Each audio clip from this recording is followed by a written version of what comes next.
Hi everyone, comic book reviewer here. This time doing another Halloween film review, and this one is on Alien Abduction Incident in Lake County.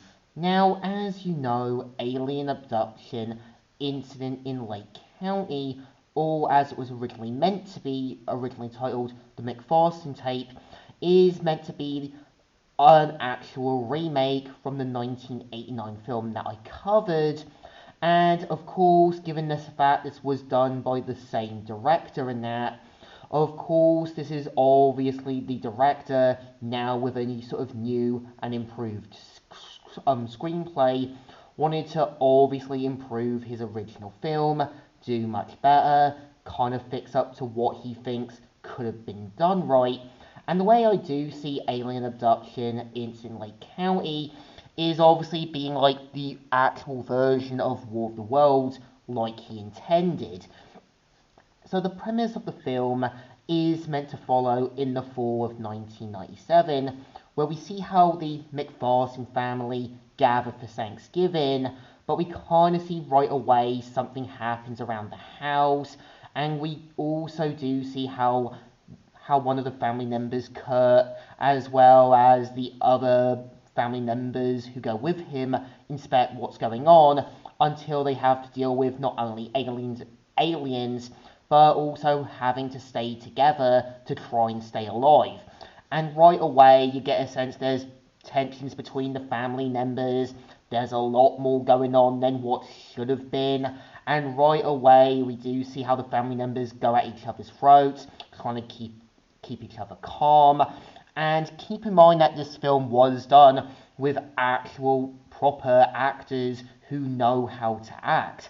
And I think it's also interesting how one of the actresses who basically plays Renee is the same actress known for playing Kitara in the 2011 show Thundercats, as well as Lana Lang in Superman and Lois. And I think it does actually give the family members a bit more, like, personality. Like, obviously, sort of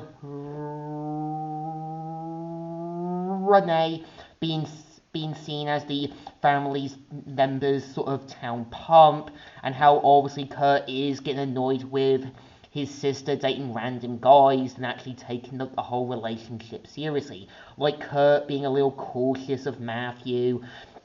We also see how the family's youngest child, Rosie, is the one trying to calm everyone down.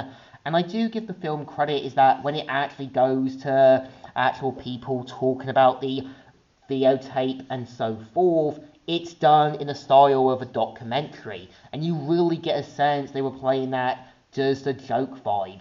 But I think what the film does suffer from is a bit of a weaker script, despite the improvements.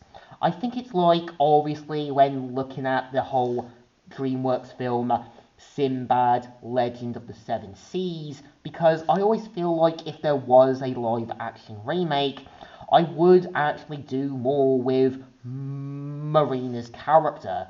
The way I would definitely have done her character in a live action adaptation is have her not only be based on her actual nationality, but I would mix Japanese roots with it, and also have Maya Erskine play the role of Marina. I would even have Marina's mum being played by Kelly to be this mum who kind of gets her to try and obviously get Proteus to kind of get them together to get more power, showing the dangers of how, yeah, parents and toxic parental figures can obviously manipulate you to getting what they want.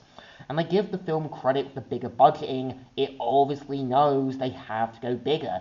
They have to go much different. They obviously know they have to do something a lot different, despite what the 89 film was originally trying to do, because the 1989 film was basically the prototype.